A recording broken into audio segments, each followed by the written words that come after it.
Nuevamente deseo que el Señor Jesucristo, a través de su santo y glorioso Espíritu, nos siga guardando en su misericordia y presentando santos ante el Padre Celestial.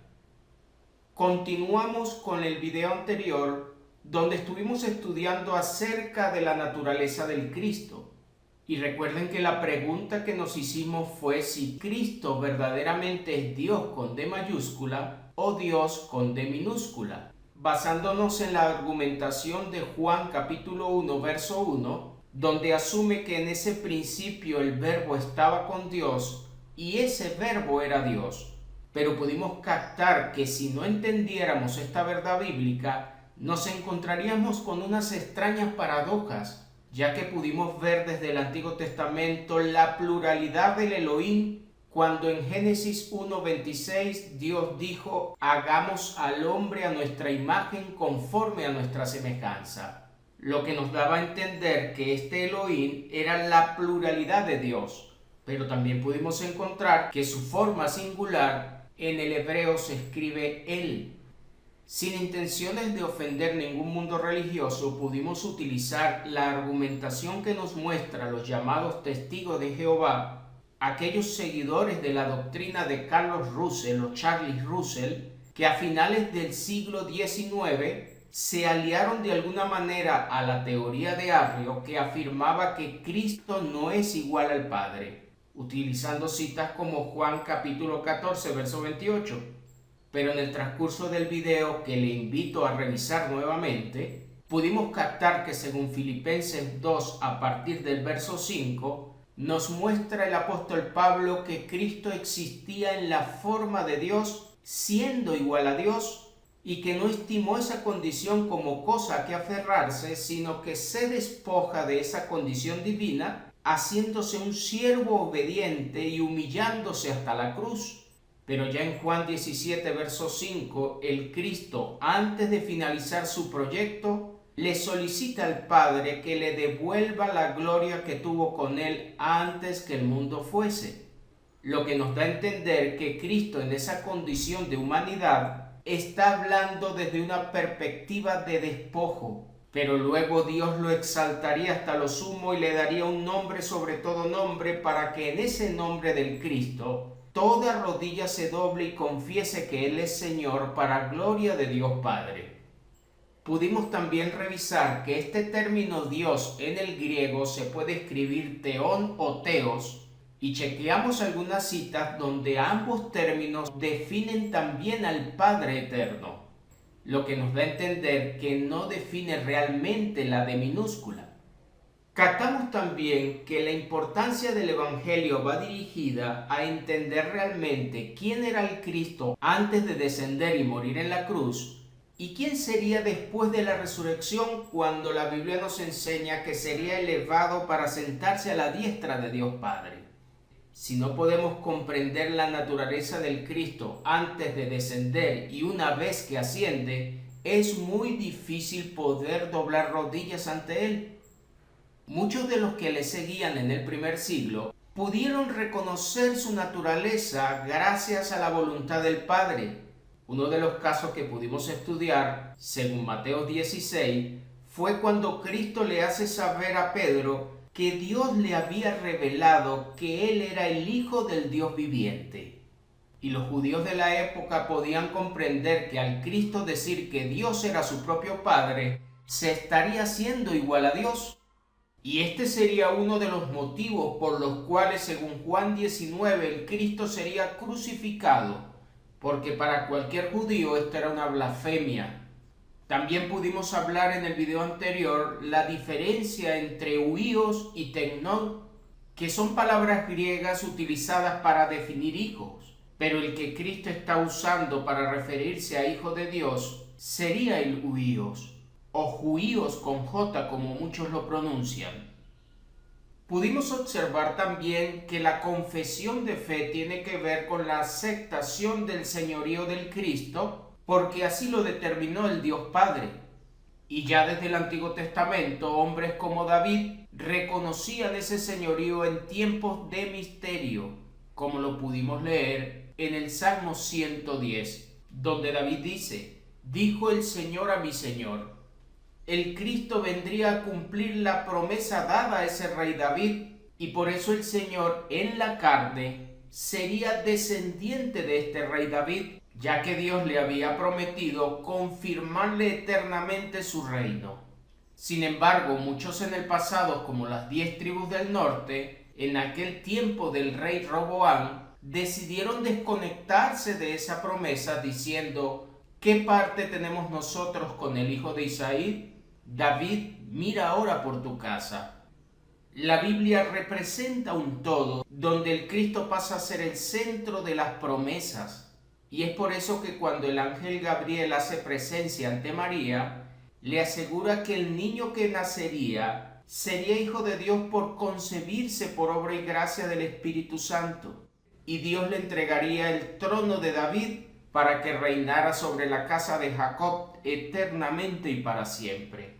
Acción que solamente tendría lugar según Apocalipsis 11:15 en el momento de ser tocada la séptima trompeta. Y el remanente de Israel del primer siglo estaba esperando el cumplimiento de este reino eterno, como lo podemos todavía notar en Apocalipsis 5, verso 10.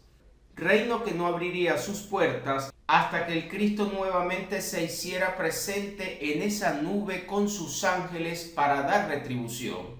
Como el mismo Señor lo dijo, y Lucas capítulo 21 desde el verso 27 hasta el 32 lo deja narrado, afirmando que sucedería en tiempos de esa generación con la que hablaba. Y nuevamente Mateo 25 verso 31 hasta el 34 nos hace saber que el Señor aseguró que ese reino sería heredado por los que Él apartaría a la derecha, después de venir con sus ángeles y sentarse en su trono de gloria para reunir delante de Él todas las naciones. Después de haber estudiado con la mayor cantidad de detalles la naturaleza divina del Cristo en cuanto a su esencia de Dios, en esta nueva ocasión vamos a partir de la siguiente pregunta: ¿es Cristo Yahvé? Y con estas 4 letras hebreas, que es llamado el tetragramatón, fue como Dios se identificó ante Moisés cuando tuvo aquel encuentro en la zarza ardiente. Y pudimos ver en el video anterior que con este tetragrama nunca se mostró a los antepasados que existieron antes de Moisés. Con esta nueva temática también vamos a tener una serie de conflictos en pensamientos que, de no poderlos entender bíblicamente, nos va a volver a causar un paradigma y nos puede hacer ver unas extrañas paradojas. Espero dedique tiempo para escudriñar cada cita de este video y que sea el Espíritu Santo quien lo siga guiando. Mi intención muy particular es dejar plasmada esta verdad bíblica sin intenciones de que sea o no aceptada, ya que me he propuesto no hacer ninguna invitación religiosa en ninguno de los videos mostrados, para que usted los pueda escudriñar libre de compromisos denominacionales, pero también libres de paradigmas y de sesgos cognitivos. Para avanzar, vamos a revisar algunas afirmaciones que hizo el Cristo ante los judíos del primer siglo, que fueron causas de muchas controversias.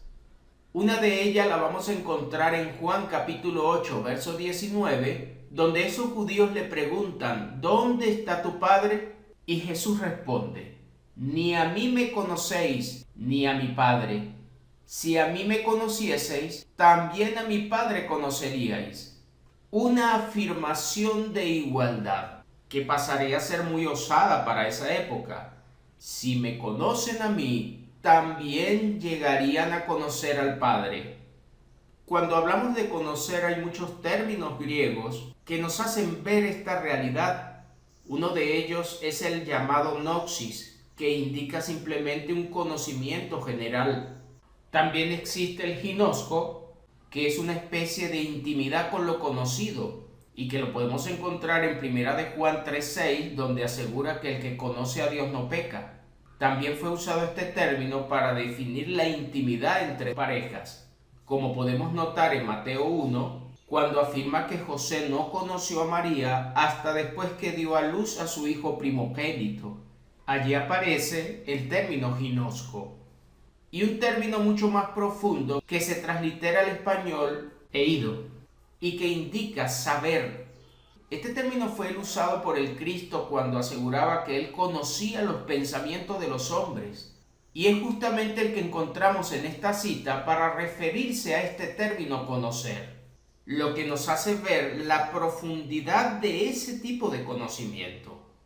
Y como ya hemos visto en Juan capítulo 5, los judíos procuraban matar al Señor no solamente porque quebrantaba el día de reposo, sino que al decir que Dios era su propio Padre, estaría haciéndose igual a Dios, lo cual pasaría a ser una herejía según el principio de un judío. Imagínense lo que pudo causar en la mente de un conocedor del Antiguo Testamento al decir, según Juan 14, que quien lo ha visto al Padre, afirmando que Él es en el Padre y el Padre estaba siendo en el mismo Cristo. Por eso aseguró, el Padre que mora en mí. Esto haría que Cristo representara el tabernáculo del mismo Padre Celestial donde Él estaría habitando. Y por ello la expresión Emmanuel, que indica Dios con nosotros o Dios entre nosotros. Con respecto a la expresión del mismo tetragramatón, que en nuestro español sería YHWH, y que representa el nombre del Dios Todopoderoso, podemos encontrar en Deuteronomios capítulo 6, verso 4, que Dios le hace saber al pueblo que Yahvé, nuestro Dios, uno es, y así es traducido en la Reina Valera. Esto lleva a cualquier judío a entender que solamente existe un solo Yahvé. Y vamos a analizar estos dos términos que contiene este verso, donde este tetragrama estaría indicando la autoexistencia o la eternidad de Dios, mejor conocido como el yo soy, es decir, el ser o la misma existencia. Y desde esta perspectiva de eternidad estaría mostrando que nunca fue creado por nadie. Mientras que en el segundo caso que vemos acá, aparece el término Elohim del que hemos hablado y que vemos en todas las expresiones donde Dios habló en término plural. También hemos dicho que su singular es Él, y de allí palabras como Samuel, Betel, Ezequiel, Daniel y muchos más. Pudimos encontrar esta representación de ambos términos en plural y en singular en la cita de Génesis 35, verso 1, donde Dios le hace saber a Jacob que le hiciera un altar al Dios que se le había aparecido cuando estaba huyendo de su hermano Esaú. Y si recuerdan, este primer término Dios es definido en dicha cita por esta expresión Elohim que estaría indicando la pluralidad. Pero luego, al hablar del Dios al cual debía hacerle un altar, aparece el término Él. Y es aquí donde se forman las paradojas de las cuales hemos hablado, si no fuera porque Juan 1.1 y verso 14 nos asegura que ese verbo, es decir, el Cristo, ya existía en el principio con Dios, siendo también Dios. Podemos encontrar estas dos palabras, tanto en plural como en singular, en muchas citas más. Una de ellas la tenemos en el Salmo 82, donde en el verso 1 asegura que Dios está en la reunión de los dioses y en medio de los dioses juzga. En esta cita, la primera expresión Dios, aparece el término Elohim. Y en el caso de la segunda palabra dioses, aunque la Reina Valera lo tradujo en plural, realmente aparece el singular de Dios, Él. Y en la tercera, que podemos encontrar nuevamente el término dioses, nuevamente podemos encontrar el término Elohim.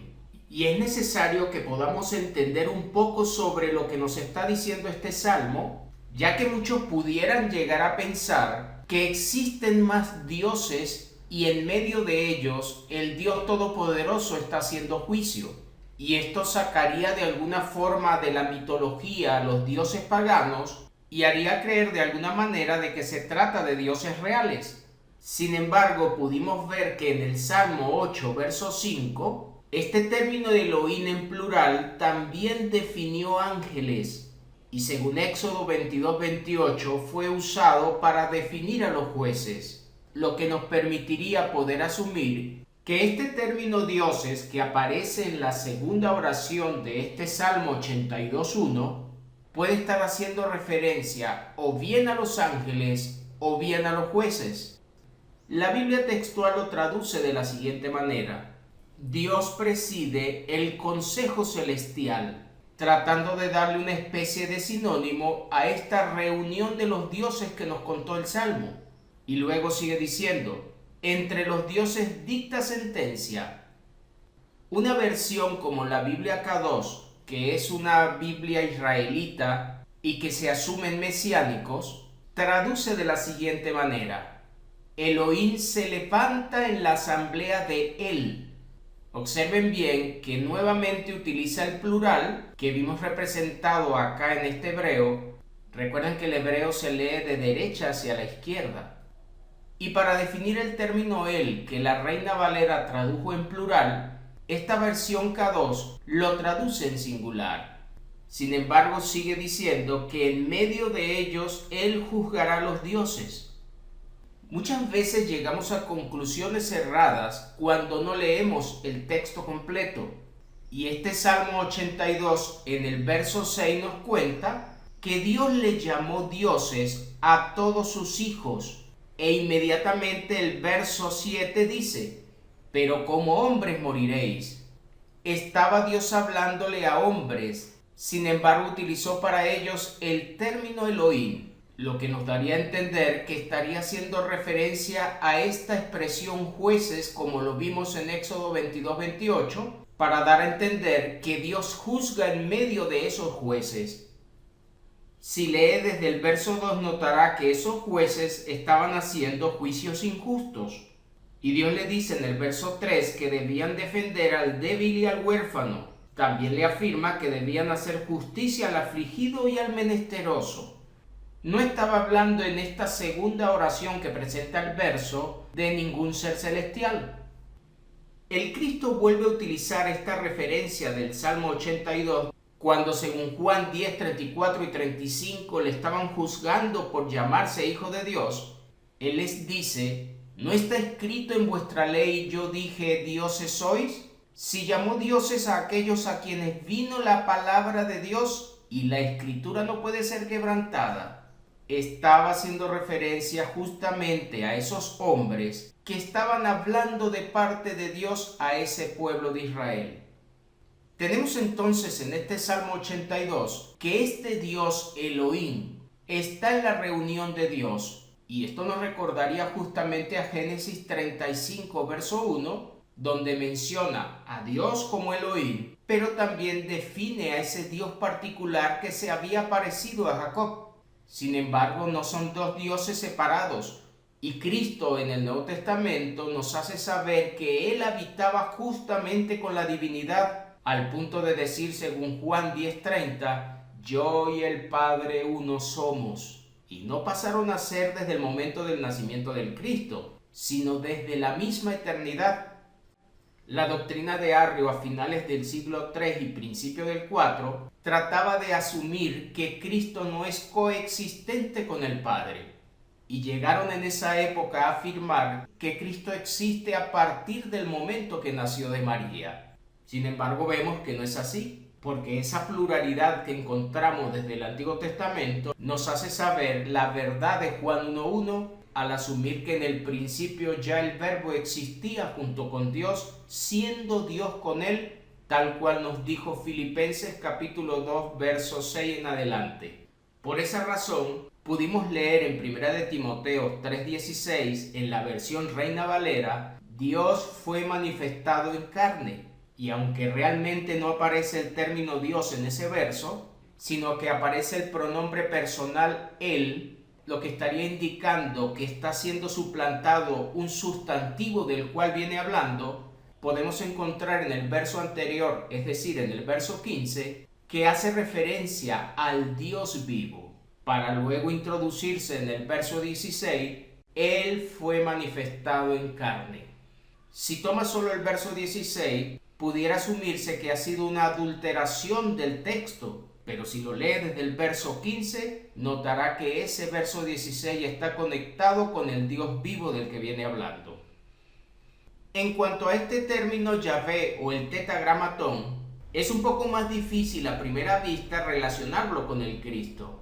Y aunque entendemos que su traducción a nuestro español sería el yo soy, podemos encontrar una cita en el Nuevo Testamento en Juan capítulo 18 muy curiosa. Esa cita viene hablando del momento donde van a prender a Jesús porque ya Judas le había traicionado. Y cuando Cristo le pregunta a los soldados, ¿a quién buscáis? Ellos les respondieron, a Jesús Nazareno. Jesús le dijo, yo soy. Y cuando les dijo yo soy, retrocedieron y cayeron a tierra. ¿Qué había en esta expresión yo soy para que sucediera ese acontecimiento sobre los soldados? El poder de la expresión los llevó justamente a postrarse por una fuerza superior a ellos. Y aunque no podemos afirmar que aquí encontramos el tetragrama, porque realmente la expresión en el griego sería el ego eimi, donde ego significa yo, y de ahí sale egoísmo, ególatra, egocentrismo, y el eimi es un verbo atemporal, que nunca está conjugado en pasado ni en futuro, sino en un presente continuo. Por eso algunas versiones lo traducen como estoy siendo, porque nunca deja de ser. Aunque ego eimi indica el yo soy, no podemos relacionarlo con el hebreo YHWH de manera directa. Pero curiosamente, tampoco existe este tetragrama en el Nuevo Testamento. Solamente es la versión del Nuevo Mundo la que, queriendo rescatar el nombre de Dios del Antiguo Testamento, ha introducido en los textos de ese Nuevo Testamento el Jehová. Como hemos dicho, lo hicieron en aquellas citas que hacían referencia a citas antiguo-testamentarias. Sin embargo, el Nuevo Testamento fue escrito en un griego koiné y no aparece ese hebreo, lo que pudiera dar a entender que de alguna manera lo están llevando justamente a su significado llamado el yo soy. Sin embargo, sigue siendo una conjetura de mi parte, lo que nos exige seguir revisando un poco más. En Juan capítulo 8 podemos encontrar que Cristo dijo algo muy interesante. Por eso dije que moriréis en vuestros pecados, porque si no creéis que yo soy, en vuestros pecados moriréis. Y ya uno se pregunta, si no creen que yo soy qué o quién, porque el texto no lo aclara. Pareciera que la oración está incompleta según este planteamiento, a menos que esté usando el yo soy de manera directa como lo usó Dios en el Antiguo Testamento. Lo máximo que podemos encontrar en el verso 23 es que él viene diciendo, vosotros sois de abajo, yo soy de arriba, vosotros sois de este mundo, yo no soy de este mundo. Y de ser así, Cristo estaría dando a entender aparentemente que debían creer que yo soy de arriba. No solamente en esta cita Cristo utiliza el término yo soy, podemos encontrar que en muchas otras partes del Nuevo Testamento vuelve a usar el término, afirmando su verdad y su existencia, y diciendo, yo soy la vid verdadera, yo soy el camino, la verdad y la vida, yo soy la resurrección y la vida, yo soy el buen pastor, yo soy la puerta de las ovejas, yo soy la luz del mundo, yo soy el pan de vida. Y con esta expresión está tomando autoridad. En ninguna parte dijo, yo y el Padre somos el pan de vida, sino que Cristo hace uso de este yo soy de una manera muy personal. Él estaba convencido quién realmente era. Y como dijo el verso anterior, yo soy de arriba, no soy de este mundo, pero se había hecho presente para completar la obra redentora. Así como pudimos encontrar algunas cosas que nos causaron conflicto cuando vimos la pluralidad del Elohim, también vamos a encontrar el mismo conflicto al hablar de la pluralidad del yo soy o del tetragramatón. Una cita muy particular la podemos ver en Génesis 19:24. La cual viene haciendo referencia al castigo sobre Sodoma y sobre Gomorra, y asegura que Yahvé hizo llover fuego y azufre de parte de Yahvé desde los cielos. Yahvé haciendo llover de parte de Yahvé. Esto sigue siendo muy conflictivo en cualquier mente que asume una unicidad. y que afirme que Dios es el mismo como Padre, como Hijo y como Espíritu. O peor aún, para cualquier judío ortodoxo que no acepta al Cristo desde lo divino. Este texto extrañamente nos estaría mostrando que este Yahvé actuó de parte de este otro Yahvé, lo cual sería un conflicto serio al leer Deuteronomio 6:4, donde asegura que Yahvé es uno y que es una cita respetada por cualquier judío ortodoxo. Cuando usa el conector de parte de, este término viene del hebreo et y tiene una relación con la idea de unidad, y su significado sería algo que está en cercanía, lo cual hace más complicado poder realmente entender la traducción de este verso. El misterio pudiera entenderse si asumimos que esta cita de Deuteronomio, para definir esta expresión Dios, utiliza justamente el término Elohim en plural. Y aquí sí tendría sentido que tenga que hacer una aclaratoria, porque si un judío de la época entendía que Elohim era plural, entonces es necesario aclararle que ese Elohim plural representaba al mismo Yahvé como uno. La versión del Nuevo Mundo que hemos estado comparando diría lo siguiente: entonces Jehová hizo llover azufre y fuego desde Jehová desde los cielos. Y aunque trataron de acomodarlo para que suene a uno solo, no deja de ser curioso que vuelve a decir: ¿Jehová hizo llover desde Jehová desde los cielos? No obstante, también es factible que este término ek también pueda traducirse como desde, o de parte de, como hemos visto en esta versión. Imagínense el conflicto de cualquier judío o cualquier hebreo al leer citas plurales del Elohim, como pudimos ver en Génesis 1:26 cuando Dios dijo hagamos. Y no solamente lo dijo así, sino que asumió que era la misma imagen y era la misma semejanza de ese con el cual está haciendo el trabajo. Como hemos dicho, no se refería a ángeles porque los ángeles no son creadores, sino que se estaba refiriendo a una naturaleza tan idéntica a Dios que también crea. Si entendemos el Evangelio según Juan en el capítulo 1, también afirma que el Verbo es creador. Y en la versión del Nuevo Mundo, en Colosenses capítulo 1, cuando aseguran que por él fueron creadas todas las cosas, entre corchete la versión utiliza todas las otras cosas, para dar a entender que Dios hizo una parte y a Cristo le dejó otra parte. Sin embargo, vemos aquí en esta pluralidad que ambos están creando en el mismo tiempo. Esta misma pluralidad la encontramos en el capítulo 3, verso 22 de Génesis, donde después del pecado de Adán y Eva, Yahvé dijo: he aquí el hombre es como uno de nosotros, y nuevamente presenta una pluralidad. En el relato de la Torre de Babel contado en Génesis 11, encontramos en el verso 6: y dijo Yahvé, he aquí el pueblo es uno, y todos estos tienen un solo lenguaje, y han comenzado la obra, y nada les hará desistir ahora de lo que han pensado hacer. Ahora pues, descendamos y confundamos allí su lengua.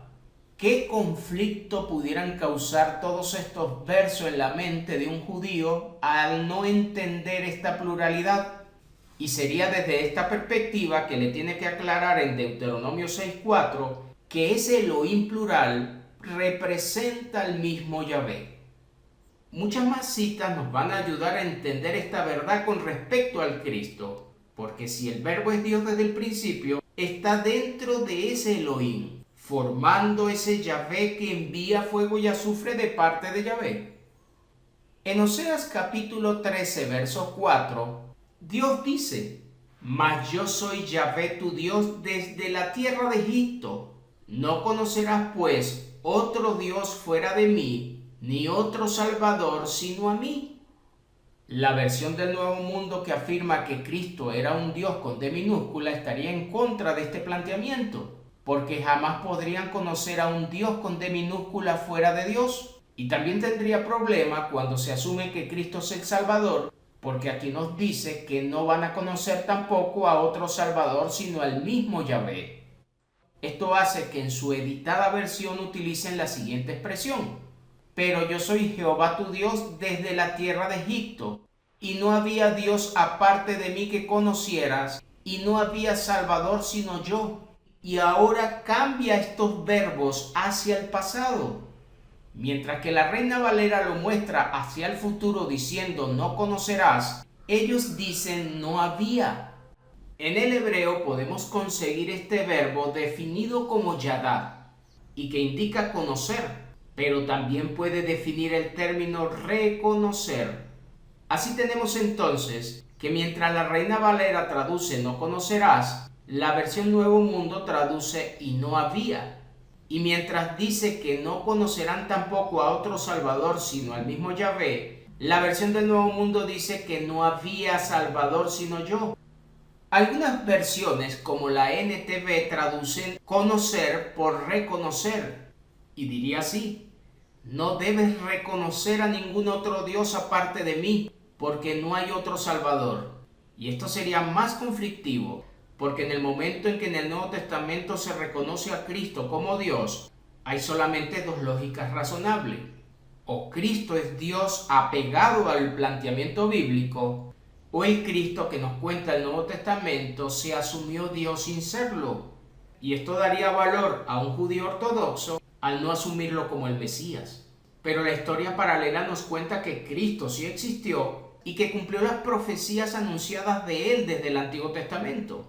Es más, según Daniel capítulo 9, 24 al 27, venía hablando de la muerte del Mesías, la cual tendría lugar antes de la destrucción de la ciudad y del santuario. Y esa destrucción quedó consumada en el año 70 y hoy no existe ningún templo judío en Jerusalén.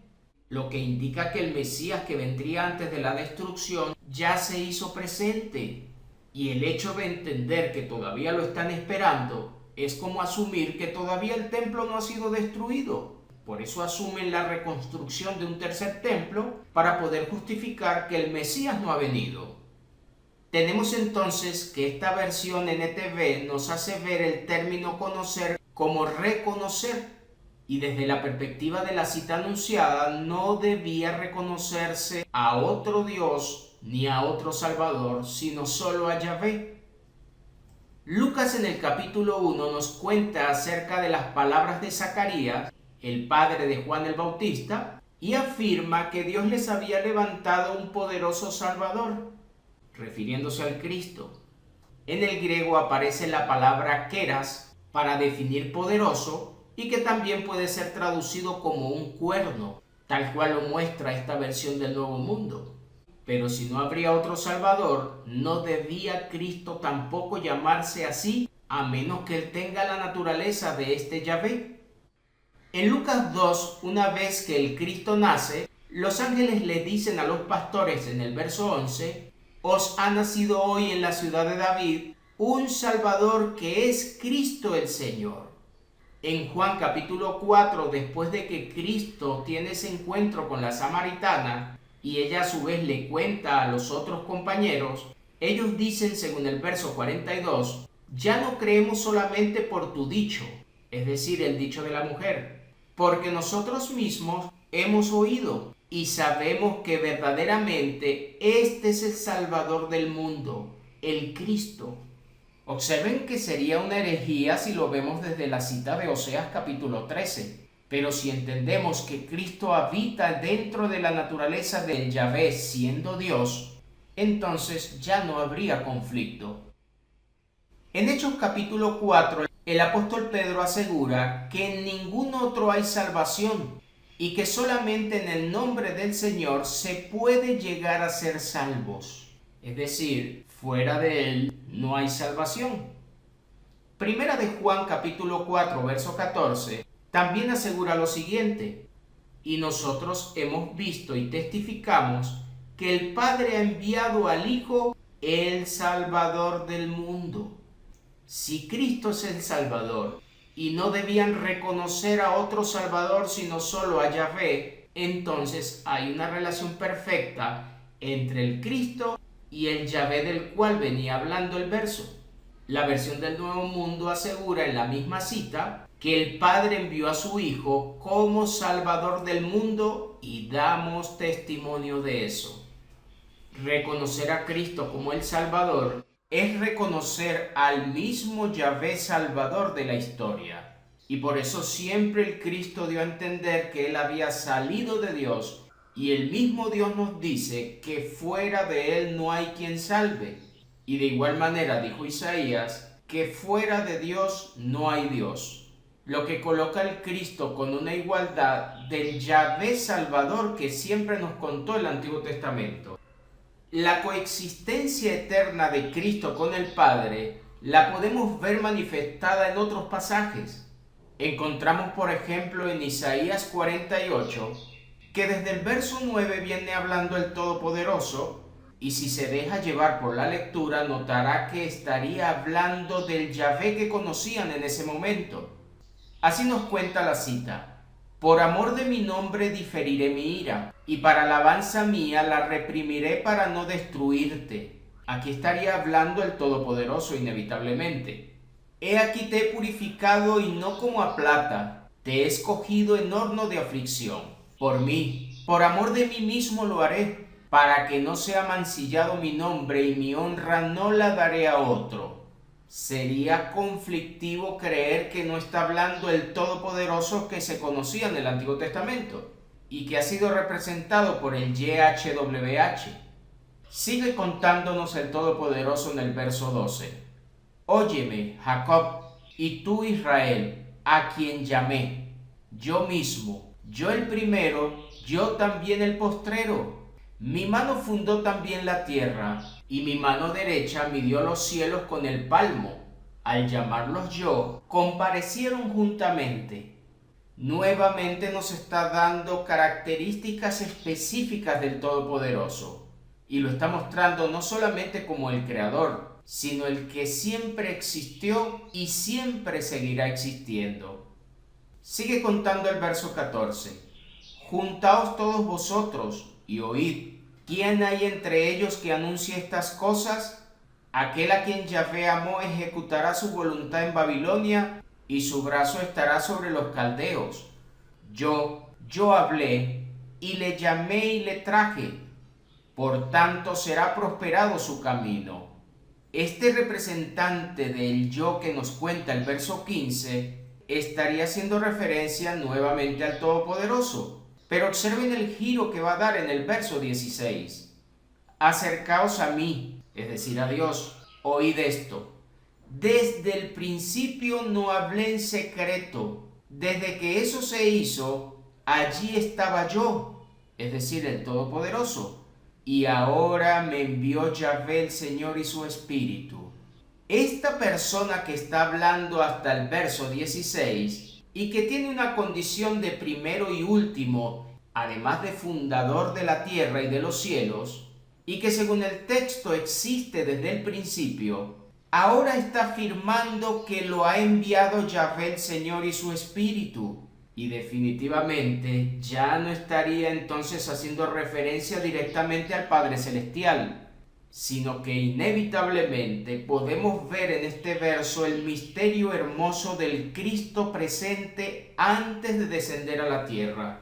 No olvidemos que Filipenses 2, verso 6 en adelante aseguró que existía en la forma de Dios como Dios, igual a Dios, pero terminaría despojándose para venir a cumplir su obra redentora.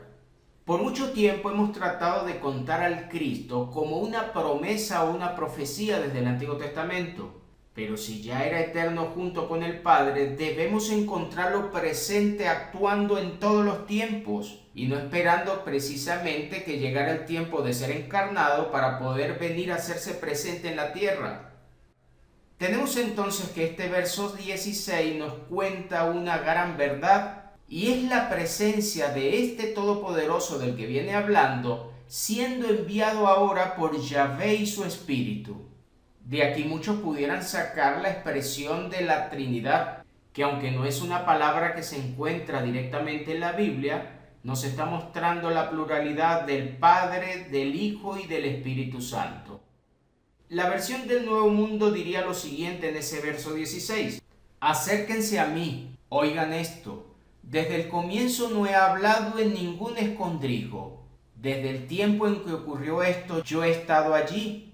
Y ahora el Señor soberano Yahvé mismo me ha enviado hasta su espíritu. Y son muy puntuales en escribir espíritu con E minúscula porque tampoco reconocen la naturaleza divina del espíritu. Esto lo va a encontrar también en la cita de Romanos 8, donde podrá leer al Espíritu Santo con E minúscula. Sin embargo, en Juan capítulo 4, cuando Cristo habla con la samaritana y dice que Dios es espíritu, allí sí la colocan con E mayúscula.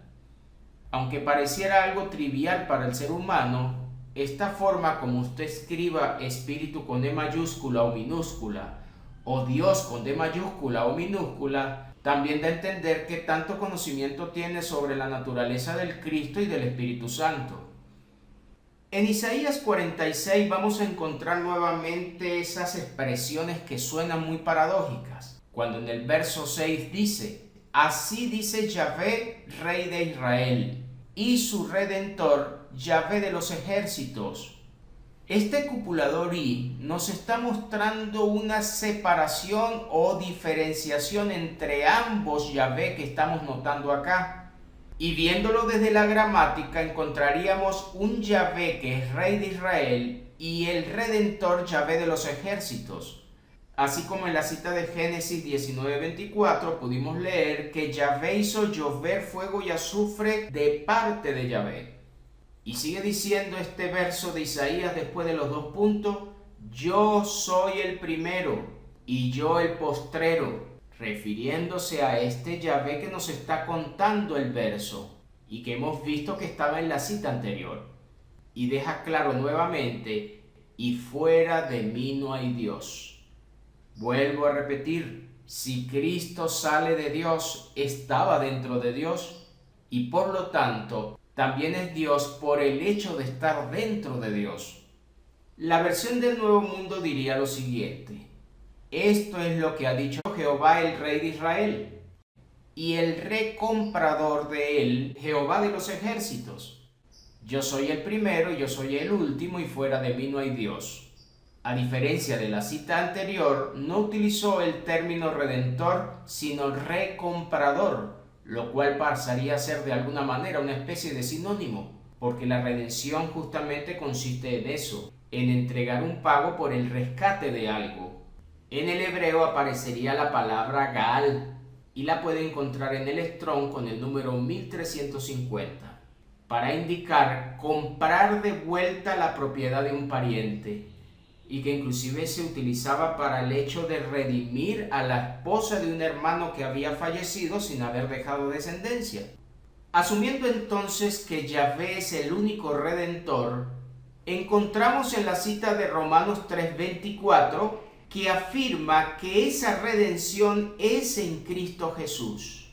Y no podemos ubicar dos redentores, sino que estaríamos hablando en las citas de Isaías la presencia del Redentor que luego se haría carne.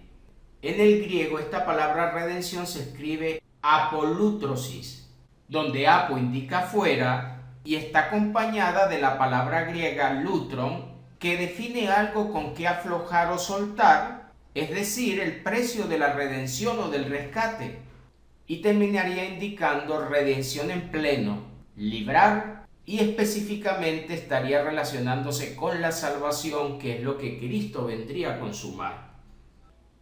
Esa redención nos cuenta Efesios en el capítulo 1, verso 14 y capítulo 4, verso 30, que todavía estaba siendo esperado ese día, a pesar de que Efesios fue escrito aproximadamente en el año 57 después de Cristo.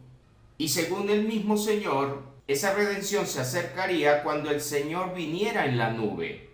Lo puede leer en Lucas capítulo 21 a partir del verso 27, acción que según el verso 32 sucedería en tiempos de esa generación. En ese proceso de espera, el Cristo estaba preparando para el Padre un pueblo celoso de buenas obras. Y recuerden que entregaría ese reino al Padre para que los justos resplandecieran en él. Porque la compra no se puede consumar hasta tanto no sea entregado el producto. Asimismo, Cristo paga en la cruz con sangre, pero la redención o la compra finaliza en el momento en que Él le entrega el reino al Padre Celestial. Por esa razón, mucho tiempo después de la cruz, todavía están esperando ese tiempo de redención. Según Apocalipsis 5, los 4 seres vivientes que nos cuenta el libro emitieron un canto según el verso 9, diciéndole al Cordero: digno eres de tomar el rollo y de abrir sus sellos, porque tú fuiste inmolado, y con tu sangre redimiste para Dios de toda tribu y lengua y pueblo y nación. Y si sigue leyendo en el 10 asegura que los había hecho un reino de sacerdotes para Dios su Padre, al igual que lo asegura en el capítulo 1 verso 6. Cuando vemos en este verso la palabra redención, es usado el término griego agorazo, y que indica propiamente ir al mercado, es decir, comprar.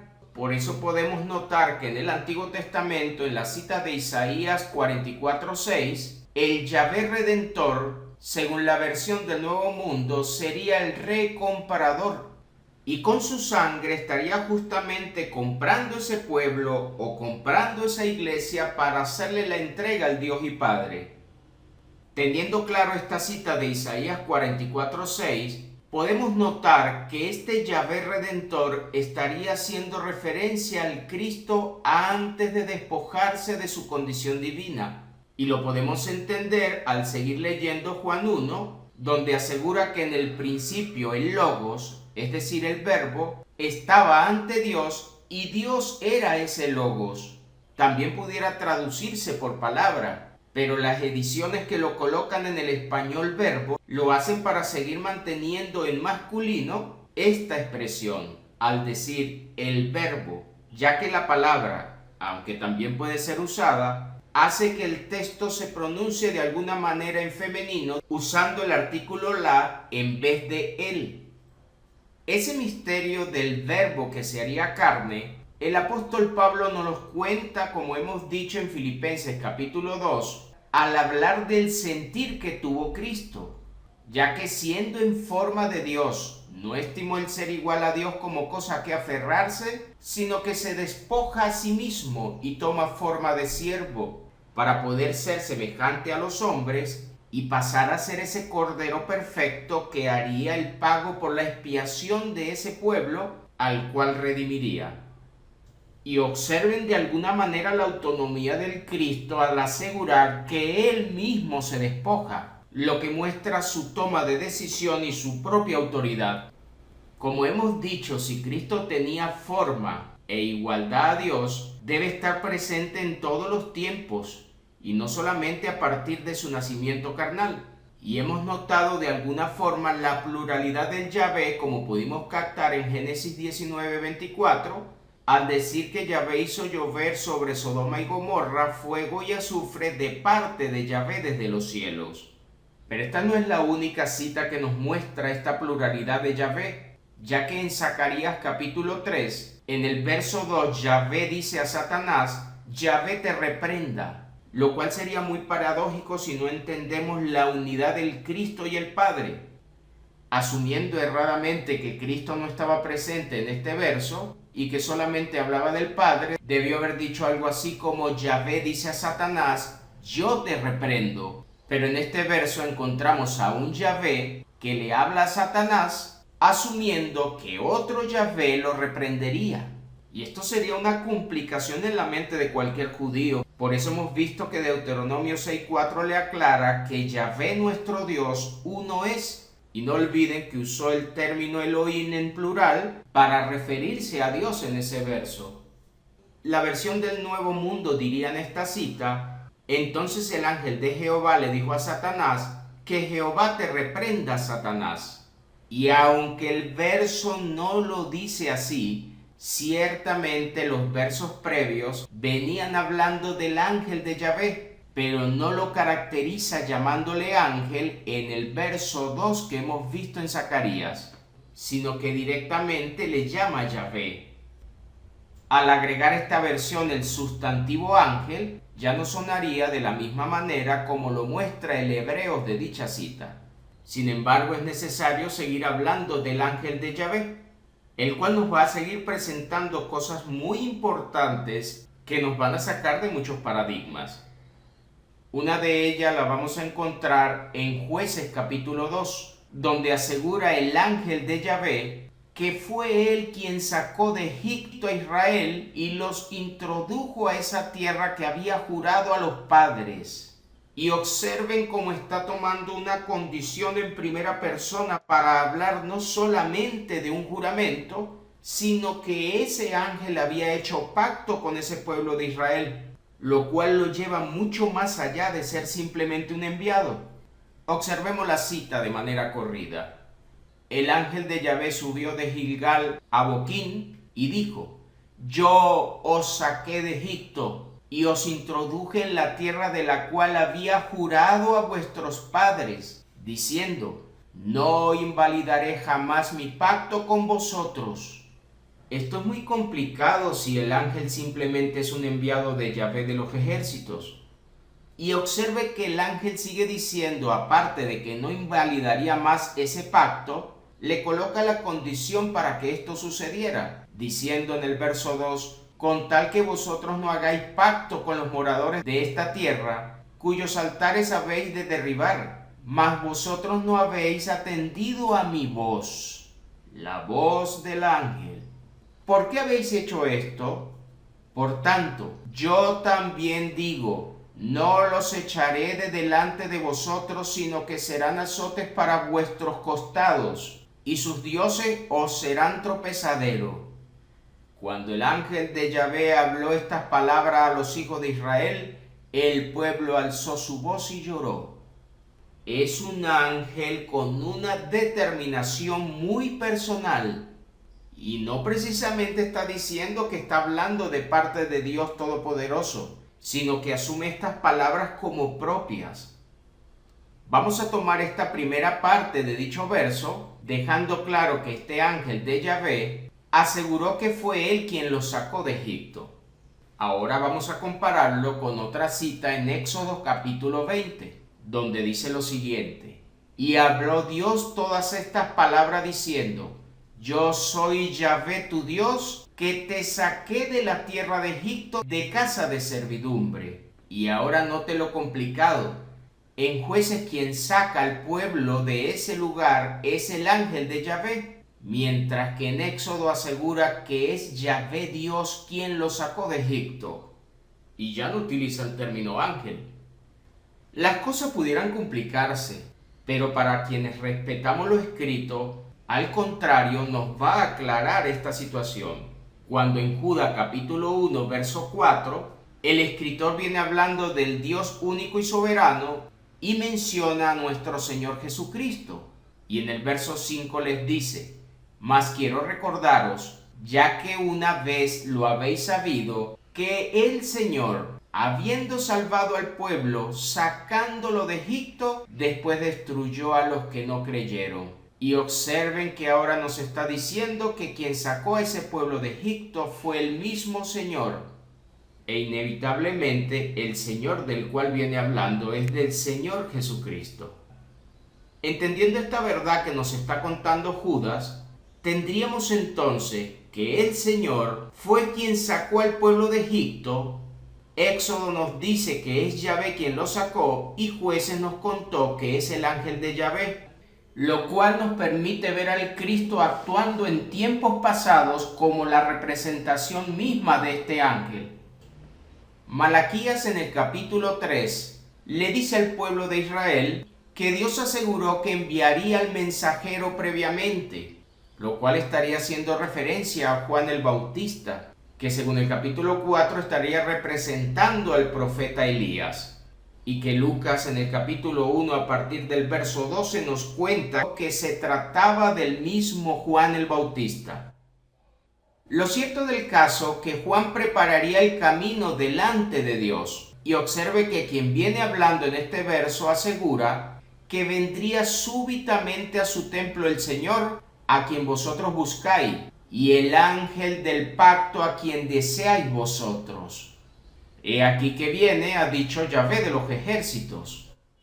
Inevitablemente está nuevamente mencionando el ángel del pacto del cual habló Jueces capítulo 2. Y ahora afirma que ese pueblo estaría deseando que viniera junto con el Señor.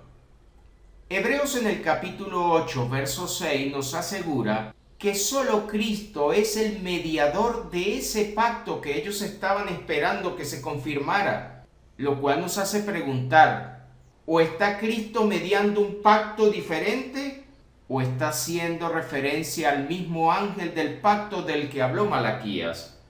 Y la respuesta nos las va a dar Primera de Timoteo capítulo 2, donde asegura que hay un solo mediador entre Dios y los hombres, Jesucristo hombre. Este ángel que nos cuenta el Antiguo Testamento y que está vestido de divinidad, no debe confundirse con lo que nos cuenta en Hechos 27-23 el apóstol Pablo, al querer ser traducido en la Reina Valera como el ángel de Dios que lo visita mucho tiempo después de la resurrección del Cristo. Sin embargo, esta versión decidió colocar el artículo él, el cual no es precisamente quien define esta verdad en el griego de la cita, sino que al contrario aparece más bien la expresión un ángel para definir a cualquiera de tantos que Dios usó. Y aquí vemos la gran diferencia entre decir el ángel de Dios o un ángel de Dios. Y también es cierto que este ángel revestido de divinidad nunca podría desaparecer de la historia bíblica. Sin embargo, podemos captar que en el Nuevo Testamento no lo mencionan con detalle.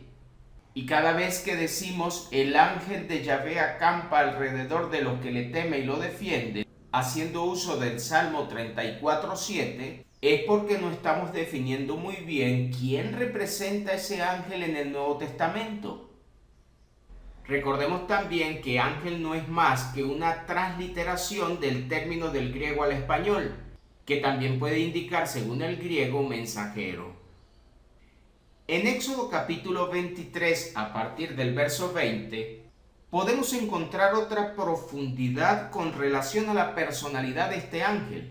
Cuando Dios le dice al pueblo, he aquí yo envío mi ángel delante de ti para que te guarde en el camino y te introduzca en el lugar que yo he preparado. Guárdate delante de él, es decir, delante del ángel, y oye su voz, y no le seas rebelde, porque él no perdonará vuestra rebelión, porque mi nombre está en él. Qué interesante verdad. Un ángel que tiene la capacidad de perdonar de parte de Dios y que también lleva el propio nombre de Yahvé. Y le sigue diciendo en el verso 22, pero si en verdad oyeres su voz, es decir, la del ángel, e hicieres todo lo que yo te dijere, seré enemigo de tus enemigos y afligiré a los que te afligieren. Qué revestimiento celestial para este ángel tan particular que nos cuenta el Antiguo Testamento y que coincide perfectamente con el Cristo presente antes de ser encarnado en cuerpo humano. Este ángel de Yahvé lo vamos a encontrar presente en muchas citas. En Éxodo capítulo 3 asegura a partir del verso 2 que fue el ángel de Yahvé el que se le aparece en llama de fuego a Moisés. Y en el verso 4 ya dice que era Yahvé quien estaba viendo justamente a Moisés que se acercaría a la zarza. Y en ese momento le dice, según el verso 5, no te acerques, quita tu calzado de tus pies, porque el lugar en que tú estás, tierra santa es. Y en el verso 6 ahora empieza a presentarse esta divinidad diciendo, yo soy el Dios de tu padre, Dios de Abraham, Dios de Isaac y de Jacob. Entonces Moisés cubrió su rostro porque tuvo miedo de mirar a Dios. A pesar de que nos dice Juan 1:18 que a Dios nadie le vio jamás, refiriéndose al Padre. Pero si entendemos que Cristo está presente desde siempre siendo Dios, a Él sí lo vieron manifestarse de distintas maneras. Y a partir del verso 13, Moisés le pregunta el nombre a esa divinidad y Él le responde, yo soy el que soy, que es la manera como se representa el YHWH. Si ve el texto con detalle, podrá captar que todo esto lo está diciendo el ángel de Yahvé.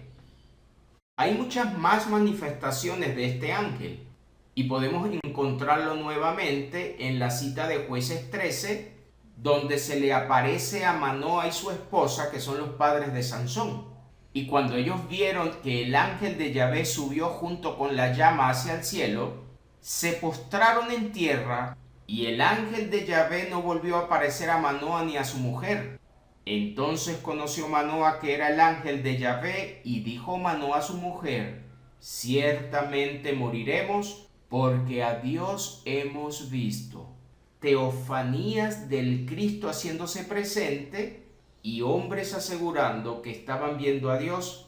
Pero no olvide, a Dios nadie le vio jamás refiriéndose al Padre, lo que indica que este Dios que se está manifestando en la forma del ángel de Yahvé estaría haciendo referencia al Cristo antes de despojarse de su naturaleza divina para poder venir a los hombres a completar el pacto con Dios. Y como si fuera poco, podemos encontrar nuevamente en otra cita en la historia de Gedeón, según Jueces capítulo 6, que ese ángel de Yahvé se le apareció a Gedeón. Y ya en el verso 4 no le llama ángel, sino que de manera directa dice: y mirándole Yahvé le dijo: ve con esta tu fuerza y salvarás a Israel de la mano de los madianitas. ¿No te envío yo?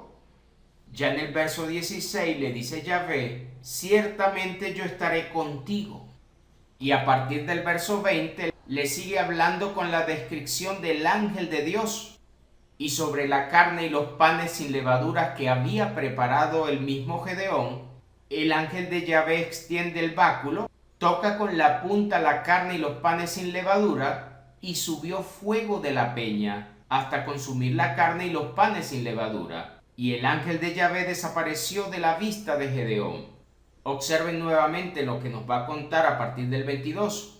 Viendo entonces Gedeón que era el ángel de Yahvé, dijo: ah, Señor Yahvé, que he visto al ángel de Yahvé cara a cara. Pero Yahvé le dijo: pasa a ti, no tengas temor, no morirás. Otra vez podemos encontrar un hombre que pudo ver a Yahvé, pero en la representación de ese ángel divino. A estas manifestaciones que se le conoce como teofanía, que es una palabra compuesta por teo, que significa Dios, y fanía indica manifestación. Y no debe ser confundido con el término epifanía, porque esta segunda no incluye precisamente el término Dios, sino que utiliza el epi, que significa sobre. La diferencia más grande entre ellas dos es que la primera se manifiesta de alguna manera Dios, como hemos visto, tomando forma de un varón o tomando forma del ángel, mientras que la epifanía indica una manifestación divina sobre los hombres. Por ejemplo, la manifestación del amor de Dios sobre nosotros. Vamos a dejar nuevamente claro la cita de Juan 1, verso 18, donde asegura que a Dios nadie le vio jamás, el unigénito Hijo, que está en el seno del Padre, Él le ha dado a conocer. Y como hemos dicho en este verso, este Dios al que hace referencia está refiriéndose al Dios y Padre, afirmando que nadie lo vio jamás. Sin embargo, todas esas afirmaciones en el Antiguo Testamento aseguran que vieron a Dios y que solamente se puede estar refiriendo al Verbo, al Hijo de Dios, antes de despojarse. Puede que alguno tenga tropiezo con el término ángel para describir al Cristo. Sin embargo, hemos visto que está siendo usado para referirse al ángel de Yahvé con la misma condición divina de Yahvé.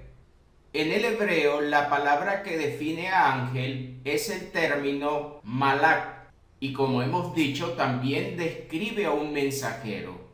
Sin embargo, es necesario entender que en Malaquías capítulo 2, verso 7, fue usado para referirse al sacerdote, y vamos a compararlo con un interlineal español y hebreo, donde podemos notar que este término sacerdote estaría traduciendo la palabra hebrea cohen, pero al definir que ese sacerdote es el mensajero de Yahvé de los ejércitos, para describir la palabra mensajero justamente utiliza el término malak del que hemos hablado. Y de esta forma debemos sacar de nuestra mente que cuando pensamos en la palabra malak o ángel en el griego, se está refiriendo a un ser celestial que posee alas, porque no es eso lo que describe, sino sencillamente al mensajero como tal. Y recuerden que Cristo no deja de ser mensajero porque es definido como el verbo mismo de Dios. Cuando vamos a la cita de Daniel capítulo 10, también podemos encontrar una manifestación hermosa que solamente coincide con el Cristo antes de venir a la tierra. En esa cita nos cuenta Daniel que estaba a la orilla del río Hiddekel, alzó sus ojos y vio a un varón vestido de lino. A partir de allí lo caracteriza mostrando su expresión divina y asegurando que estaba ceñido sus lomos de oro de Ufaz, su cuerpo era de berilo, su rostro parecía un relámpago, sus ojos eran como antorcha de fuego, sus brazos y sus pies como el color de bronce bruñido y el sonido de sus palabras como el estruendo de una multitud. Esta caracterización es muy parecida a la que nos cuenta Juan en Apocalipsis capítulo 1. Nos sigue diciendo Daniel que cuando oyó el sonido de las palabras de ese varón, cayó rostro en tierra. En ese momento el varón le toca con su mano e hizo que se pusiese sobre sus rodillas y sobre sus palmas, lo cual nos muestra un postrarse ante esta entidad. En ese momento, este varón le dice a Daniel que había sido enviado. Y ya la pregunta sería, si este varón tiene tanta divinidad, ¿quién lo había enviado? Lo cual solamente nos hace entender que había sido el Padre Celestial quien lo estaría enviando. Y nuevamente a partir del verso 12 le dice a Daniel que fueron oídas sus palabras y a causa de esas palabras este ser celestial había venido. Luego lo diferencia del arcángel Miguel al decir que ese Miguel, que representa a uno de los principales, era el único que le estaba ayudando. Lo que nos obliga a entender que este varón no está refiriéndose al mismo arcángel Miguel como algunos desean definir al Cristo. Si lee Daniel podrá encontrar que también lo diferencia de Gabriel. En el Evangelio según Juan también vamos a encontrar una cita muy importante en el capítulo 12, donde el Cristo estaba hablando acerca de una visión del profeta Isaías, pero luego afirma en el verso 41 que Isaías dijo esto cuando vio su gloria y habló acerca de él, justamente haciendo referencia del Jesús del que viene hablando el texto, como podemos captar en este verso 37 y 38, donde está haciendo justamente referencia al Cristo. Cuando vamos justamente a la cita a la que está haciendo referencia en Isaías 6, nos hace saber que este profeta había visto al Señor sentado sobre un trono alto y sublime, el cual le dice, ¿a quién enviaré? ¿Y quién irá por nosotros? Observe que nuevamente lo presenta en plural. Entonces Isaías respondió, heme aquí, envíame a mí. Y a partir de allí nos va a contar sobre ese velo que no les iba a permitir entender los tiempos, con la única finalidad de que pudieran alcanzar sanidad. Y es justamente lo que estaría contando Juan en ese capítulo 12, verso 40, cuando hace referencia a lo que Cristo dijo.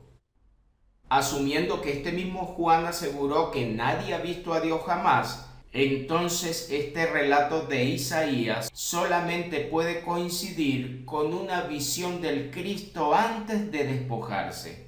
Y por eso es necesario seguir entendiendo lo que Juan 1.1 nos cuenta, que en el principio era ese verbo, el cual no solamente estaba con Dios, sino que también era Dios.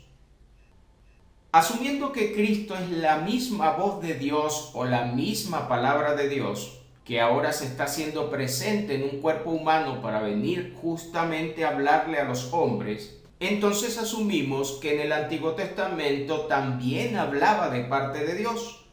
Una cita que nos va a ayudar a caracterizarlo la encontramos en Éxodo 20, donde hasta el verso 6 vamos a notar que este Yahvé del cual nos está hablando dicho capítulo va a hablar siempre en primera persona.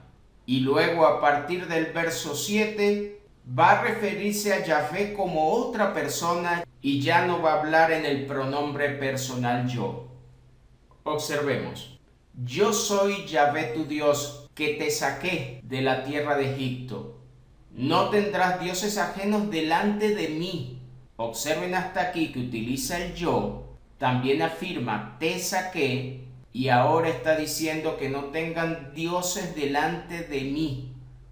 Después que le dice que no se inclinen a las imágenes, vuelve a afirmar en primera persona, porque yo soy Yahvé tu Dios, fuerte, celoso, que visito, en primera persona, la maldad de los padres sobre los hijos hasta la tercera y cuarta generación de los que me aborrecen, y hago misericordia a millares, a los que me aman y guardan mis mandamientos. Hasta este momento solamente habló en primera persona este Yahvé del cual nos viene diciendo el verso 2. Y a pesar de que va a seguir hablando, ya en el verso 7 dice, no tomarás el nombre de Yahvé tu Dios en vano. Pudo haber dicho, no tomarás mi nombre en vano, pero inevitablemente lo trasladó para hablar de otra persona, en este caso la pluralidad del Yahvé del que venimos hablando. Y sigue diciendo, porque no dará por inocente Yahvé al que tome su nombre en vano. Y pudo haber dicho mi nombre, pero no fue así. Después que les habla del día de reposo en el verso 8, les dice en el 11, porque en 6 días hizo Yahvé los cielos y la tierra. Pudo haber dicho hice, y no lo dijo así. Y reposó, también pudo haber dicho reposé, sin embargo no lo pronunció de esa manera. Por tanto, Yahvé bendijo el día de reposo y lo santificó. Y nuevamente pudiéramos decir que pudo haber pronunciado, lo bendije y lo santifiqué. Este texto sería muy contradictorio, muy paradójico y muy complicado si no entendiéramos que el Cristo representaba al Yahvé Redentor del Antiguo Testamento, que en unidad con el Yahvé que actúa como Padre, estaban formando una misma naturaleza divina. Ese verbo del griego logos ahora se haría presente entre los hombres, y el escritor de la carta a los Hebreos en el capítulo 1 es muy específico al afirmar que Dios habló muchas veces y de muchas maneras a los antiguos, es decir, a los padres, y lo hizo a través de los profetas o voceros, como es traducido en este interlineal. Pero ya en los últimos días, del griego echatos y combinado con emera que indica días, ahora ha hablado a través del Hijo, a quien puso como heredero de todas las cosas y a través del cual también hizo todas las edades o los siglos, del griego aion, aunque la Reina Valera lo ha traducido por universo, sin embargo es mejor traducido como siglos o edades. Con la llegada del Cristo o del Verbo de Dios, la era de los profetas estaría finalizando y el Hijo de Dios, es decir, el Cristo, pasaría a ser ese profeta que estuvo esperando el pueblo y que podemos leer en Juan capítulo 6, donde asegura que los judíos, viendo las señales que Jesús había hecho, dijeron, este verdaderamente es el profeta que había de venir al mundo. Y observen que al utilizar el artículo él, está definiendo a un profeta muy específico que esperaban. Cristo no es un profeta, Cristo es el profeta que había de venir. Y lo pueden leer nuevamente en Juan capítulo 1 a partir del verso 19, donde le preguntan a Juan el Bautista si él era el profeta, y él dijo que no. Sin embargo, Juan era un profeta, pero no estaba representando a este profeta específico que habría de venir y que hacía referencia a la persona del Cristo. Esta promesa había sido hecha en Deuteronomio capítulo 18 a Moisés, cuando a partir del verso 15 Dios le dijo que levantaría al profeta en medio de ellos, al cual debían oír, y de alguna manera lo estaría comparando con el valor que tenía el mismo Moisés. Por eso el escritor de los Hebreos en el capítulo 3 le hace saber que Cristo es superior a Moisés, porque el respeto que tenía este hombre ante el pueblo de Israel era tal que llegaron en algún momento los mismos discípulos de Cristo a querer hacerle un altar a Cristo, a Moisés e inclusive a Elías que se había aparecido. Para ellos prácticamente tenían la misma igualdad. Sin embargo, luego desaparecen Moisés y Elías y queda solo el Cristo, y la nube divina lo cubre y la voz de Dios dice: este es mi Hijo amado, a él oíd. La profecía de Deuteronomio 18 aseguraba que ese profeta que Dios les levantaría, el Todopoderoso pondría en la boca de ese profeta las mismas palabras de Dios, y él, es decir, el profeta, les hablaría todo lo que Dios mismo les iba a mandar. Pero deja claro una sentencia en el verso 19 al decir: mas a cualquiera que no oyere mis palabras que él hablare en mi nombre, yo le pediré cuenta. Este Logos de Dios ahora estaba representando la misma voz de Dios. Por eso notarán que solamente en el momento del bautismo de Cristo y luego en la transfiguración es que se puede oír la voz de Dios desde el cielo, pero no se vuelve a escuchar sino solamente a través de la misma voz del Cristo. Como hemos dicho, este término logos, o palabra como también se puede definir, en el hebreo se escribe davar y tiene tanto valor como este logo del griego. Una cita importante que nos puede hacer ver esta verdad la encontramos en Isaías 55, verso 11, donde Dios a partir del verso 3 les está invitando al pueblo a oír para que su alma pudiera vivir. Y de esa manera Dios haría con ellos el pacto eterno, las misericordias firmes que le había prometido al rey David, del cual justamente sería levantado el Cristo como un descendiente suyo en la carne. Ya a partir del verso 10 les dice: porque como desciende de los cielos la lluvia y la nieve, y no vuelve allá, sino que riega la tierra y hace germinar y producir, y da semilla al que siembra y pan al que come. En este caso se está refiriendo al beneficio que logra la lluvia aún cayendo en tierra. Ahora lo va a comparar con su propia palabra diciendo: así será mi palabra que sale de mi boca, donde podrá encontrar este dabar del que estamos hablando. No volverá a mí vacía, sino que hará lo que yo quiero, y será prosperada en aquello para que la envíe. Si estamos definiendo al Cristo como el Verbo de Dios, pudiéramos usar de alguna manera este texto para afirmar lo siguiente: la palabra de Dios o el dabar de Dios sale de la misma boca de Dios. Es una palabra divina. Ahora observen cómo esta palabra cobra sentido desde personalidad diciendo: no volverá a mí vacía, sino que hará. Una palabra que tiene el poder de ser enviada y de hacer. Y observen que nos está diciendo que hará lo que yo quiero, es decir, lo que Dios ha destinado. Y será prosperada en aquello para que la envíe. Observen bien, la palabra sale de la boca de Dios, es enviada, hace y vuelve a Dios. Esta es la mejor representación para entender el verbo o el logos de Dios que nos cuenta Juan 1 y que estaría siendo representado en la persona del Cristo. En Juan 17, el mismo Cristo vino a ejecutar esa obra de Dios y en el verso 8 dice: porque las palabras que me diste les he dado y ellos las recibieron.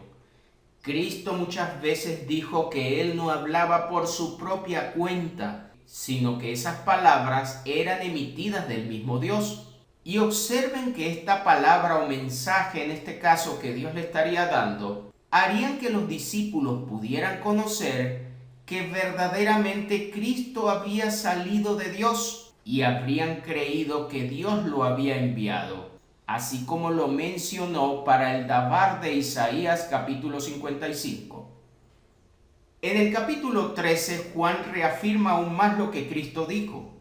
Lo primero en asegurar es que Jesús sabía que el Padre le había dado todas las cosas en las manos y que había salido de Dios y a Dios iba. Observen nuevamente esta relación con la palabra de Isaías que sale de la boca de Dios, hace lo que Dios ha mandado, prospera y vuelve a Dios después de haber ejecutado el plan divino. Y es necesario tener en claro que no es lo mismo ser creado por Dios que salir del mismo Dios, porque según hemos visto, dentro de Dios solamente puede morar la misma naturaleza divina, porque no hay Dios fuera de Dios.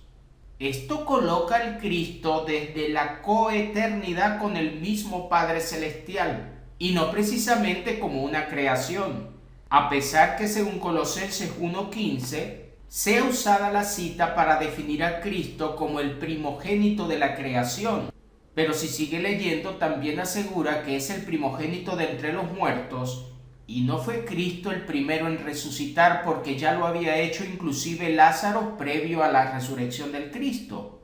Sin embargo, esa misma cita de Colosenses hace asegurar que Cristo debía tener la preeminencia en todo, y es a eso lo que está inclinando el término primogenitura, dando a entender según el verso 19, que al Padre le había agradado que Cristo tuviera toda la plenitud, tanto de la creación como de la misma muerte. Si Cristo es el Verbo de Dios que estaba con Dios desde el principio, ahora Juan nos va a contar en el capítulo 1, verso 14, que ese Verbo fue hecho carne.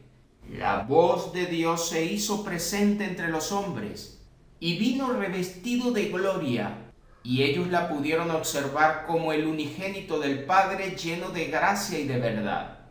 Por lo visto, Dios tiene voz, y cuando dijo hagamos, pues en este caso su voz estaría activándose. Por eso es que el misterio de Cristo como Verbo, nos dice Juan, que también es creador junto con el Padre. Pero una vez hecho presente el Verbo, ya no hay necesidad de profetas, porque ese Verbo, a través de su Espíritu, en ese nuevo pacto que se confirmaría según Hebreos 8:10, ahora escribiría sus leyes en la mente y en el corazón de los creyentes para que ya nadie tenga que ser enseñado. Mientras que en el Antiguo Testamento solo eran los profetas los que podían alcanzar esta relación directa con el Espíritu Santo para terminar hablándole al pueblo de parte del mismo Dios. Entendiendo que el Verbo se hizo carne, entonces lo que nos contó Primera de Timoteo capítulo 3, en base a ese misterio de la piedad, el apóstol Pablo asegura que Él fue manifestado en carne. Y como ya hemos visto, literalmente este verso no menciona la palabra Dios, y algunos quieren afirmar que ha sido un error colocarlo allí. Sin embargo, para poder entender este pronombre personal Él, debemos ver los versos previos, porque en este caso este pronombre está suplantando de quien viene hablando en los versos anteriores. Ese Él se escribe en el griego hos, y estaría suplantando al sujeto del que viene hablando el verso 15 diciendo: pero si me retraso, para que sepas cómo hay que comportarse en la casa de Dios, que es la iglesia del Dios vivo, columna y baluarte de la verdad. Este verso venía hablando justamente del Dios vivo, para poder en el verso 16 utilizar el pronombre Él. Así que no es problemático comprender por qué algunas versiones como la Reina Valera directamente dicen que indiscutiblemente grande es el misterio de la piedad, Dios fue manifestado en carne. Y si sigue leyendo sabrá que viene hablando del Cristo, lo cual coincide con que el Verbo de Dios fue hecho carne. Pero recuerden que en el verso 1 de Juan 1:1 dijo que ese Verbo era Dios. También hemos dicho que según el verso 18 de este Juan 1, a Dios nadie le vio jamás, y es contundente al afirmar que nunca ha sucedido.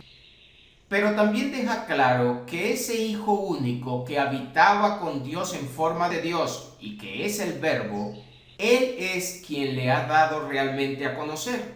Y por eso pudimos notar que desde el Antiguo Testamento hay manifestaciones divinas Pero si a Dios nadie lo ha visto, al único que estarían viendo entonces era al Cristo lleno de gloria antes de despojarse y venir como hombre. Nuevamente lo reafirma Juan en el capítulo 5, cuando asegura en el verso 37 que el mismo Cristo afirma que el Padre ha dado testimonio de él, pero deja claro que nunca habéis oído su voz ni habéis visto su aspecto. ¿A quién entonces realmente escuchaban en el pasado, cuando aquí dice que nunca habían oído la voz del Padre? Y ahora esa palabra que está siendo transmitida en misterio desde el pasado, según el verso 38, muchos no la tenían morando en su corazón porque no estaban creyendo en el Cristo que había sido enviado. Es decir, que la palabra de Dios hace efecto solo en aquellos que terminan creyendo y aceptando la autoridad del Hijo. Nuevamente afirma el apóstol Pablo, pero esta vez en 1 de Timoteo capítulo 6, que el único que tiene inmortalidad, que habita en luz inaccesible, para referirse al Padre, ninguno de los hombres ha visto ni puede ver. Observen bien estas afirmaciones. Ninguno lo ha visto. Pero llegaría el momento en que Cristo lo mostraría, y esa es una de las grandes promesas que se ven desarrolladas ya en Apocalipsis capítulo 21. Teniendo clara esta verdad del Verbo de Dios, podemos encontrar en Apocalipsis capítulo 19 que a partir del verso 11 viene describiendo al Cristo como fiel y verdadero, y sus ojos como llama de fuego, pero asegura que tenía un nombre que ninguno conocía sino él mismo, y ese nombre es el Verbo de Dios. Si hasta el momento de escribir Apocalipsis nadie conocía que Cristo era el Verbo de Dios, la gran pregunta es ¿por qué lo dice Juan 1:1? Y lo primero a entender es que no encontramos en ninguna parte del Nuevo Testamento esta descripción de Cristo como Verbo. Primera de Juan, que lo muestra en el capítulo 5, verso 7, por lo menos en la Reina Valera, realmente no aparece esa descripción en el griego, lo cual inevitablemente es un agregado. Y curiosamente, a pesar de que Juan lo menciona también en el Evangelio según Juan en el capítulo 1, no vemos que lo vuelve a describir igual en los siguientes capítulos, lo cual puede hacer sospechar que los primeros 18 versos de Juan no fueron agregados en el momento del escrito, sino que a manera de introducción, por llamarle así, estaría haciéndose un resumen tiempo después de que Juan escribe el libro de Apocalipsis, que es donde sería revelado ese misterio de que Cristo es el Verbo de Dios. Esa es una conjetura de mi parte. A partir del escrito de este capítulo, ya podían entender que Jesús era el mismo Verbo de Dios, y como dice acá, ese nombre ninguno lo conocía sino él mismo. Solo era Cristo quien entendía que él era la misma palabra que saldría de la boca de Dios para cumplir el objetivo. Este misterio estaba contado desde el Antiguo Testamento. Y podemos encontrar en Isaías 43, verso 10, que Dios dice, vosotros sois mis testigos, dice Yahvé, y mi siervo que yo escogí, para que me conozcáis y creáis, y entendáis que yo mismo soy. Antes de mí no fue formado Dios, ni lo será después de mí. Aunque algunas versiones pudieran presentar este término siervo en plural diciendo, y vosotros sois mis siervos, realmente el siervo del que venía hablando lo venía contando desde el capítulo 42, al decir, he aquí mi siervo, yo le sostendré, mi escogido, en quien mi alma tiene contentamiento. He puesto sobre él mi espíritu, él traerá justicia a las naciones. Este siervo del cual viene hablando el capítulo 42 y que nuevamente lo cuenta el capítulo 43, estaría haciendo referencia a la profecía del Cristo antes de venir a la tierra. Pero si observan, no solamente había sido escogido por Dios, sino que a través de él podían conocer y creer en Dios mismo.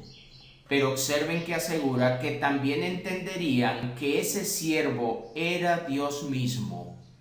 nuevamente en el capítulo 52, verso 13 de Isaías, hace referencia a este siervo diciendo: He aquí que mi siervo será prosperado, será engrandecido y exaltado, y será puesto muy en alto. Acción que encontramos muy bien especificada en Filipenses capítulo 2 a partir del verso 10, donde asegura que sería exaltado hasta lo sumo. Todo esto que estamos viendo acerca del Cristo en misterio y consumado en el Nuevo Testamento nos hace ver por qué el Señor dijo, según Juan capítulo 10, verso 30, yo y el Padre uno somos. Y a pesar que pareciera que estuviera faltándole algo a esta oración, porque nos preguntamos qué son, pudiéramos afirmar que son un mismo espíritu.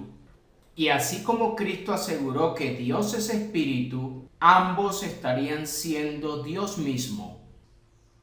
Esto nos permite entender mucho mejor lo ya dicho en Juan 14:10, cuando Cristo le pregunta a sus discípulos: ¿no creéis que yo soy en el Padre y el Padre en mí? Las palabras que yo os hablo, no las hablo por mi propia cuenta, sino que el Padre que mora en mí, Él hace las obras. Y en el verso 11 sigue reafirmando: creedme que yo soy en el Padre y el Padre en mí. De otra manera, creedme por las mismas obras. Esta afirmación de unidad perfecta entre el Padre y el Hijo es ese misterio que muchos no podrían entender si Dios no les autorizaba el ser quitado el velo ante la presencia del Cristo. Sigue diciendo el verbo de Dios o la palabra de Dios en Juan 17:8, porque las palabras que me diste les he dado, y ellos las recibieron, y han conocido verdaderamente que salí de ti, y han creído que tú me enviaste.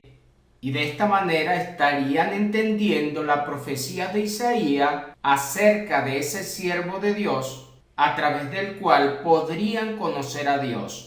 Y por eso Cristo dijo: quien me ha visto a mí, ha visto al Padre. Otra gran realidad que podemos encontrar en Apocalipsis capítulo 3, donde Dios les viene diciendo que al vencedor les haría columna del templo de Dios, y escribiría el nombre de Dios y el nombre de la santa ciudad de Dios, la nueva Jerusalén que descendería del cielo, y de la cual nos habla Apocalipsis capítulo 21, también afirmaría el Cristo que escribiría su nombre nuevo. Y ya uno se pregunta, ¿a qué nombre se estaría refiriendo? Porque entendemos que ya era el verbo de Dios y eso Cristo ya lo entendía. Pero también está afirmando una nueva descripción o un nuevo nombre que tendría el mismo Señor en el momento de descender esa nueva Jerusalén. Y Apocalipsis 19 nos puede ayudar a entenderlo. Después de haber dicho que Cristo era el verbo de Dios, habla de una promesa que en ese momento era futura, según el verso 15, afirmando que con una espada aguda que saldría de su boca, con ella heriría a las naciones, y él, es decir, el verbo, regiría a estas naciones con vara de hierro, o pastorearía, que también es una forma de traducir esta palabra regir. Y sigue diciendo que él pisaría el lagar del vino del furor de la ira del Dios Todopoderoso, porque en este momento descrito Apocalipsis, todavía la ira no se había consumado. Y recuerda que en videos anteriores hemos hablado que esta ira fue anunciada en Joel capítulo 2, verso 30 hasta el 32, y que nuevamente la menciona Malaquías en el capítulo 4, y hasta tanto esta ira, de la cual también habló Juan el Bautista según Mateo capítulo 3, verso 7 en adelante, hasta no consumarse, no podría completarse los tiempos de salvación. Sin embargo, es necesario que pueda encontrar que estas copas de ira serían derramadas sobre la responsable de la sangre de mártires y profetas, como lo cuenta Apocalipsis 16 al hablar de las primeras 4 copas de ira, que según el mismo Señor y Lucas capítulo 11, versos 49 al 51 lo deja relatado, esa sangre sería demandada de esa generación con la que Cristo hablaba. Según Apocalipsis capítulo 17, verso 16 al 18, Dios había determinado el castigo sobre la ramera, calificativo que le había dado según Ezequiel 16 a partir del verso 30 a Jerusalén, por haberse corrompido con dioses extranjeros.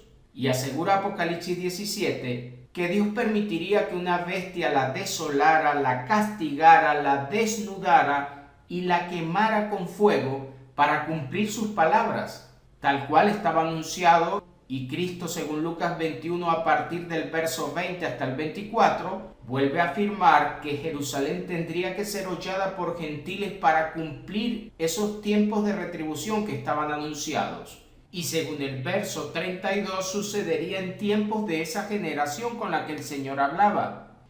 Y que al escribirse Apocalipsis 11, verso 2, todavía esa santa ciudad no había sido hollada por esos gentiles, lo que nos hace entender que Apocalipsis fue escrito antes del año 70, que fue el tiempo cuando Vespasiano envía a Tito hacia Jerusalén para que la destruyera, y allí sería donde también su templo sería derribado.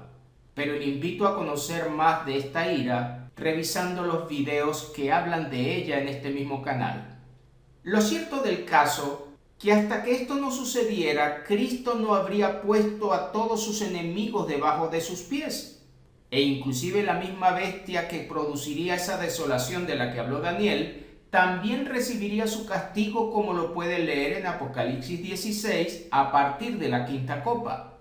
Y una vez que todos esos enemigos estuvieran vencidos, según Apocalipsis 11:15, en el momento de ser tocada la séptima trompeta, el Señor reinaría por los siglos de los siglos. Y es allí donde, según Apocalipsis 19, que es esta cita que está viendo en pantalla, a partir del verso 16 dice: y en su vestidura y en su muslo tiene escrito este nombre: Rey de Reyes y Señor de Señores. Este es el nombre que coincide mucho mejor con esta expresión mi nombre nuevo. Y lo podemos asumir así porque todavía, hasta no vencer a todos sus enemigos, es imposible que le podamos decir a un Rey de Reyes y Señor de Señores. Gracias a los adverbios de tiempo pronto y cerca que Apocalipsis 1, verso 1 al 3 nos cuenta, podemos asumir que esos tiempos se cumplieron y que el Cristo hoy tiene ese reinado y ese señorío sobre todas las naciones. Tampoco olvide que su reino realmente no es de este mundo y se manifiesta en la justicia que se activa en todos aquellos siervos que hoy reconocemos este señorío. Este juicio lo haría el Señor viniendo en gloria con sus ángeles para reunir esas naciones delante de él. Y según Mateo capítulo 24, a partir del verso 30 hasta el 34, podrá notar que esa venida con ángeles en esa nube sería en tiempos de esa generación con la que Cristo hablaba. Por eso aseguró: vengo pronto.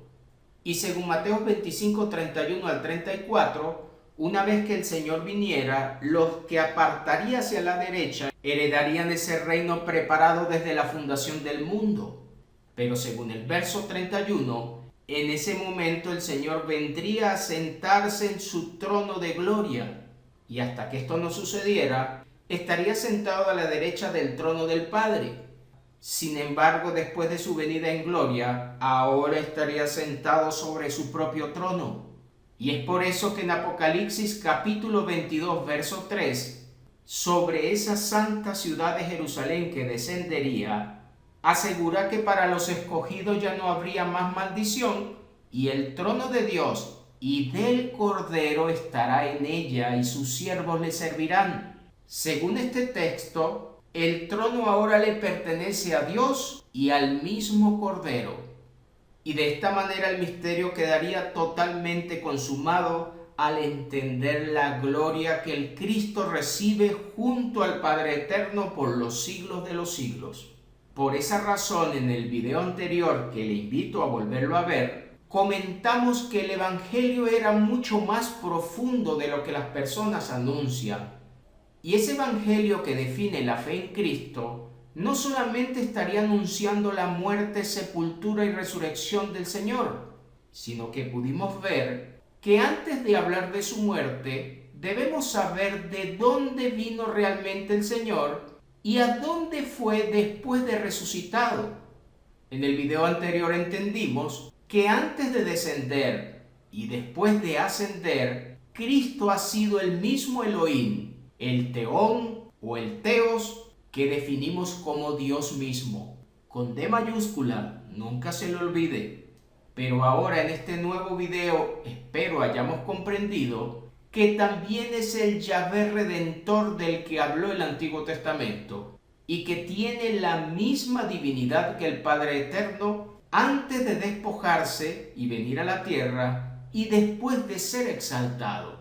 Tampoco olvide la cita de Juan 17:5, donde Cristo en condición de hombre no solamente está viendo al Padre superior a él, sino que una vez acabada la obra, Él le pide al Padre que lo glorifique al lado de Él, y observe lo que termina diciendo: con aquella gloria que tuve contigo antes que el mundo fuese. Hemos podido revisar toda esta verdad en varias citas del Antiguo Testamento, y ya queda de su parte que las desee escudriñar. También pudimos ver en Filipenses capítulo 2, que en el verso 6 asegura que Cristo estaba siendo en forma de Dios, pero no estimó el ser igual a Dios como cosa a que aferrarse, sino que se despoja a sí mismo, tomando forma de siervo y haciéndose semejante a los hombres. Y es aquí donde ahora Cristo está hablando del Padre como superior a Él en cuanto a condición divina. Pero entendiendo que Cristo existió en la forma de Dios y ahora está entre los hombres, también nos permite entender por qué se le llamó Emmanuel, que traducido es Dios con nosotros. Ya en el verso 9 de Filipenses capítulo 2 nos deja claro que Dios también lo exaltó hasta lo sumo después de haber completado esa obra redentora, y le dio un nombre sobre todo nombre, para que en el nombre de Jesús se doble toda rodilla, signo de adoración o de procusneo. Y no solamente de los que están en la tierra, sino de los que están en los cielos y debajo de la tierra. Y toda lengua debe confesar que Jesucristo es el Señor, para gloria de Dios Padre. Tal cual nos dijo en Romanos capítulo 10, verso 9 el apóstol Pablo, afirmando que el que confesare con su boca que Jesús es el Señor y creyere en su corazón que Dios le levantó de los muertos, sería salvo. Y ya en el verso 13 afirma que el que invoque el nombre del Señor alcanzaría esa salvación. No obstante, la dificultad que existe a la hora de humillarnos ante el Cristo es porque tal vez no le conocemos. Algunos se quedaron en la idea de que el Cristo fue niño, y otros no pueden llevar al Cristo después de la cruz hacia su resurrección. Pero en la mayoría de los mundos religiosos, a pesar de que le reconocen como resucitado, no pueden captar su grandeza en gloria y el hecho de estar sentado en su trono.